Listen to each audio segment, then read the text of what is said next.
Good morning student आज का topic है हमारा सिग्नल कंडीशनिंग।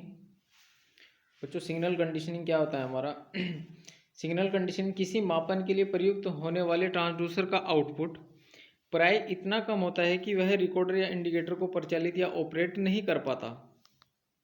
मीन्स बच्चों की हमारे पास जो ट्रांसड्यूसर है तो उनसे हमें जो आउटपुट मिलती है वो इतना कम होता है या बहुत कम होता है कि जो रिकॉर्डर या इंडिकेटर को ऑपरेट नहीं करा पाता। तो उसे ऑपरेट कराने के लिए बच्चों ट्रांसड्यूसर का जो आउटपुट है उसे ऑपरेट कराने के लिए हमें एक प्रोसेसिंग की आवश्यकता होती है।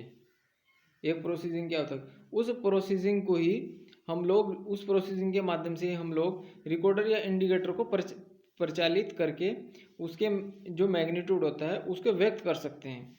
तो इस प्रोसेसिंग को ही हम लोग सिग्नल कंडीशनिंग बोलते हैं। बच्चों जो हमारी सिग्नल कंडीशनिंग है वो हमारी एक तरीके से क्या है कि सिग्नल को प्रोसेस कराना जो हमें रिकॉर्ड या इंडिकेटर करा सके, जो रिकॉर्ड या इंडिकेटर कर सके। तो बच्चों जो हम लोग सिग्नल कंडीशनिंग में यूज करते हैं एलिमेंट उन्हें हम लोग सिग्नल कंडीशनिंग एलिमेंट बोलते हैं। ट्रांसड्यूसर से प्राप्त आउटपुट सिग्नल के सिग्नल कंडीशनिंग एलिमेंट को फीड करने के लिए मैकेनिकल लिंक जैसे लीवर गियर आदि या इलेक्ट्रिक केबल या तरल संचरण या फिर हवा में संचरण प्रयुक्त किए जाते हैं। तो बच्चों जो हमारे ट्रांसड्यूसर से जो हमें आउटपुट प्राप्त हुई है उसके सिग्नल के लिए जो सिग्नल कंडीशनिंग एलिमेंट है हमारे उनको हम लोग फीड करने के लिए कुछ हम मैकेनिकल लिंक का प्रयोग करते हैं। जैसे हमारे लीवर होते हैं गियर होते हैं। एक तरीके से क्या है ये एम्पलीफिकेशन ही है कि जो हमें ट्रांसड्यूसर से आउटपुट प्राप्त हुई उस ट्रांसड्यूसर आउटपुट का हम लोग एम्पलीफिकेशन करें। ठीक है बच्चों, वो किसके द्वारा कर सकते हैं हम लोग एम्पलीफिकेशन, मैकेनिकल एम्पलीफिकेशन के द्वारा भी या मैकेनिकल लिंक के द्वारा भी और इलेक्ट्रिकल्स के द्वारा भी। रिमोट ट्रांसमिशन कार्यों के लिए रेडियो लिंक या टेलीमेट्री पद्धति प्रयोग की जाती है। ये बहुत खास है बच्चों टेलीमेट्री पद्धति। हम लोग नेक्स्ट टॉपिक हमारा टेलीमेट्री पद्धति ही होगा, ये पढ़ेंगे हम लोग। एम्पलीफिकेशन की बात करते हैं बच्चों। एम्पलीफिकेशन क्या होता है कि सिग्नल की जो तरंग स्वरूप है वेवफॉर्म है उसमें कोई चेंज किए बिना उसके एम्पलीट्यूड या ऊर्जा को बढ़ाना हमारा क्या कहलाएगा एम्पलीफिकेशन। बच्चों ध्यान से समझना है, बहुत खास है। देखो ये हमारे पास ये एक वेवफॉर्म है बच्चों। अब इसका एम्पलीट्यूड होगा कुछ ना कुछ, मान लीजिए कि हमने इसका एम्पलीट्यूड है 10 वोल्ट। ठीक है, इसका भी कितना होगा, इसका भी होगा 10 वोल्ट। या माइनस का 10 वोल्ट होगा या प्लस का 10 वोल्ट होगा। मैंने एक बात कही कि एम्पलीफिकेशन बच्चों मेरा वो होता है जिसकी वेवफॉर्म में बिना चेंज किए उसके एम्पलीट्यूड में या ऊर्जा में चेंज आता हो या बढ़ती हो।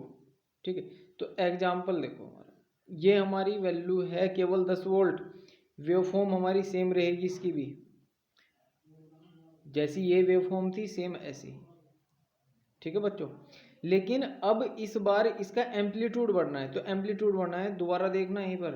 तो मैंने ये वेवफॉर्म को बढ़ा दिया, ये मैंने वेवफॉर्म को बढ़ाया। वेवफॉर्म हमारी साइन वेव ही रही, ये भी साइन वेव थी, ये वेव भी हमारी साइन वेव रही। अब पहले ये 10 वोल्ट था लेकिन अब बढ़ के बच्चों कितना हो गया 15 वोल्ट। तो इसका एम्पलीट्यूड कितना हो गया, बढ़ गया।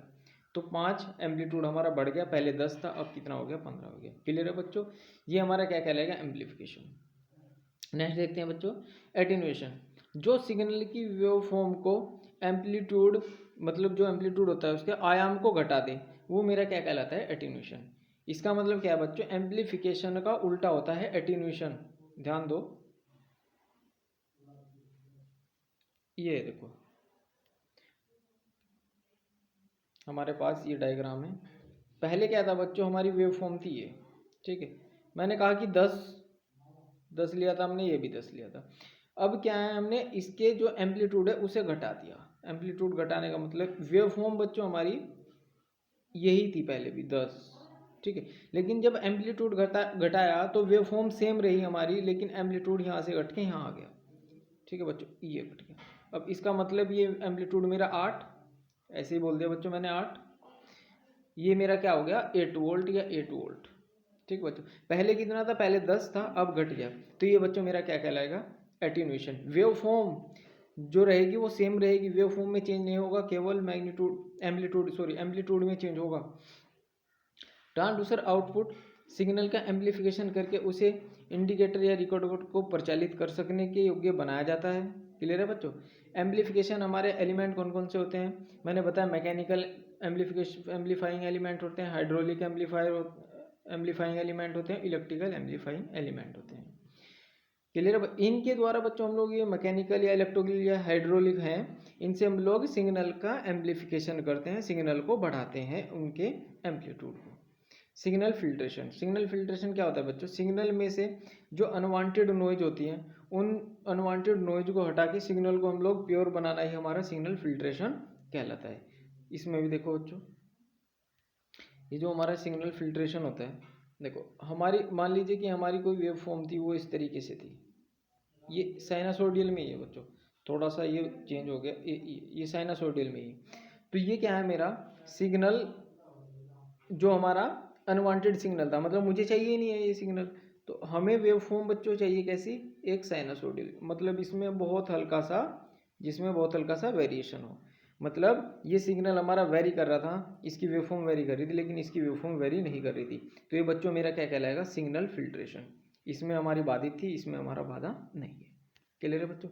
नेक्स्ट देखते हैं हम लोग, अदर सिग्नल कंडीशनिंग एलिमेंट भी होते हैं बच्चों हमारे, जैसे सिग्नल कंपनसेशन हो गया, डिफरेंशिएशन व इंटीग्रेशन हो गया, या एनालॉग टू डिजिटल हो गया। ठीक है बच्चों, आज का टॉपिक हमारा समाप्त हो गया। Thank you.